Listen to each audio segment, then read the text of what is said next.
സഭയെ വോട്ട് ബാങ്കായി മാത്രം കണ്ടു വിൻസെന്റിന് മന്ത്രിസ്ഥാനം നൽകാത്തത് അതൃപ്തി പ്രകടിപ്പിച്ചു ലത്തീൻ സഭ.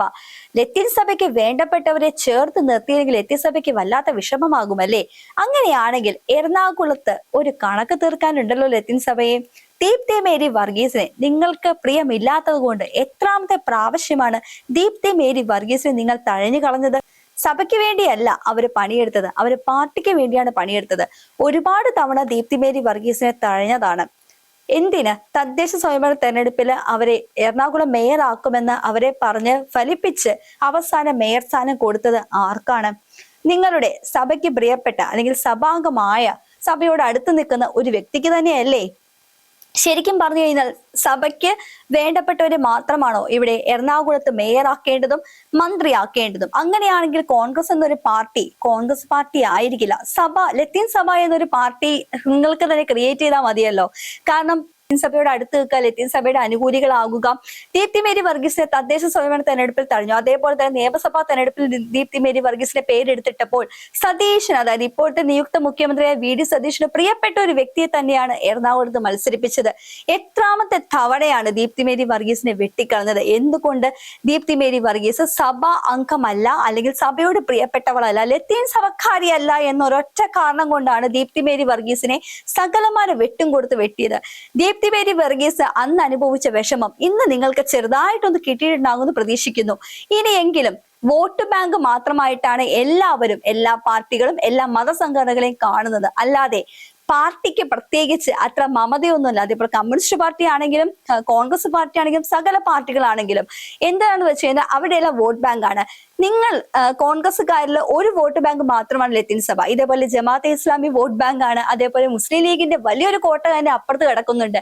ഇവരെല്ലാം അന്വയിപ്പിച്ചുകൊണ്ട് പോകാനായിട്ട് ഇപ്പോൾ കോൺഗ്രസ് തന്ത്രപ്പാട് പെടുകയാണ്. കാരണം മുസ്ലിം ലീഗിന് 5 മന്ത്രിമാരെ ചോദിച്ചു, 4 പേരെയാണ് ഇപ്പോൾ കൊടുത്തിരിക്കുന്നത്. 2 പേര് ടേമിൽ വരുമെന്നാണ് പറയുന്നത്. അതേപോലെ തന്നെയാണ് ഇപ്പോൾ എന്താ ഉണ്ടായത്? ലത്തീൻ സഭയിൽ 2 പേരാണ് ഇപ്പോൾ മേയറായിട്ട് വരിക, അല്ലെ? ആദ്യത്തെ ഒരു വ്യക്തി കുറച്ചുനാൾ ഭരിക്കും, അത് കഴിഞ്ഞ് ടേം വ്യവസ്ഥയിൽ മറ്റൊരു വ്യക്തി ഭരിക്കും. എന്നാലും നിങ്ങൾക്ക് ദീപ്തി മേരി വർഗീസിനെ ഒരിക്കൽ പോലും ആക്കാൻ തോന്നിയില്ലല്ലോ. അതുകൊണ്ട് സഭയ്ക്ക് പ്രിയപ്പെട്ടവരെയൊക്കെ ഒഴിവാക്കുമ്പോൾ ഏറെക്കുറെ മറ്റുള്ളവരെ നിങ്ങൾ വെട്ടുന്നതിന്റെ വേദന സഭക്കാരും അറിയേണ്ടതാണ്. പണ്ട് മുതലേ ലത്തീൻ സഭയ്ക്ക് വല്ലാത്ത കൂറാണ് കോൺഗ്രസിനോട്. കാരണം കോൺഗ്രസ് അധികാരത്തിൽ വരണമെന്ന് ഏറെക്കുറെ ആഗ്രഹിക്കുന്ന ലത്തീൻ സഭക്കാർ തന്നെയാണ്. അതിന്റെ കാരണം മറുവശം തന്നെയുണ്ട്.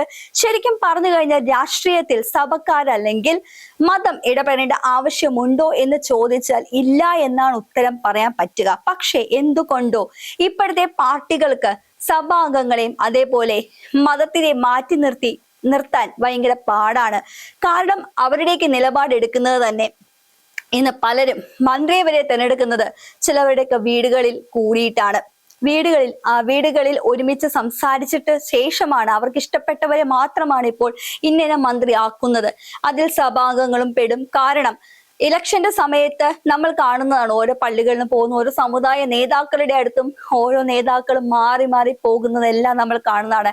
ഇതൊന്നും ജനങ്ങൾ വെറും ഇലക്ഷൻ തന്ത്രമാണെന്ന് വിചാരിക്കരുത്. കാരണം നമ്മൾ ഇനി വരാൻ പോകുന്ന മന്ത്രിമാർ, അതായത് നാളെ സത്യപ്രതിജ്ഞ ചെയ്യുന്ന മന്ത്രിമാരുടെ പിന്നാമ്പുറ കഥകൾ എടുത്ത് നോക്കിക്കഴിഞ്ഞാൽ അതിന്റെ എല്ലാത്തിനെയും ചരടുവലിയിൽ ഒരു മതസംഘടനകളെങ്കിലും ഉണ്ടാകും. കാരണം കേരളത്തിൽ ഇനി ആര് ഭരിച്ചാലും ഒരു മതസംഘടനകളെ കൂട്ടുകൂടാതെ അവർക്ക് ഭരിക്കാൻ കഴിയുകയില്ല. കാരണം ചിലതെല്ലാം ചിലരുടെ കുത്തകയാക്കി കഴിഞ്ഞിരിക്കുന്നു. അതുപോലെയാണ് കോൺഗ്രസിന്റെ അവസ്ഥ. സകല വർഗീയ ശക്തികളെയും സകല അധികാരമോഹികളെയും കൂട്ടുപിടിച്ചിട്ടാണ് ഇപ്പോൾ കോൺഗ്രസ് ഭരണം തുടങ്ങുന്നത്, അതായത് നാട് സത്യപ്രതിജ്ഞ ചെയ്യുന്നത്. ഇതെല്ലാം ഒരു താക്കീതാണ്. കാരണം ഒരുപാട് വിധേയത്വമായി കഴിഞ്ഞാൽ തീരുമാനമെടുക്കാൻ സതീശൻ വല്ലാതെ പാടുപെടും. അതിന്റെ ഏറ്റവും വലിയ സൂചനയാണ് ഇപ്പോൾ എനിക്കിത് കിട്ടിയില്ല, എനിക്കത് കിട്ടിയില്ല, എനിക്ക് കുറവാണെന്നുള്ള ഏറ്റവും വലിയ ഏറ്റക്കുറച്ച് നിങ്ങൾ കേൾക്കേണ്ടി വരുന്നത്.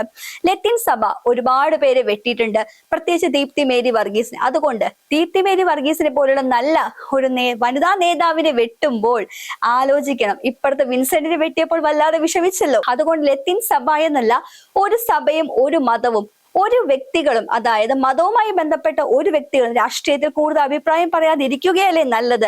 ജനങ്ങൾ തന്നെ തീരുമാനിക്കൂ. കാരണം നമ്മൾ വോട്ട് ചെയ്ത അധികാരത്തിൽ കയറ്റിയത് ഇതുപോലെ സഭയ്ക്ക് വേണ്ടിയിട്ട് സംസാരിക്കാനും അല്ലെങ്കിൽ ഒരു പ്രത്യേക മതവിഭാഗത്തിന് വേണ്ടി പീഡനം നടത്താനുമായിട്ടല്ലല്ലോ.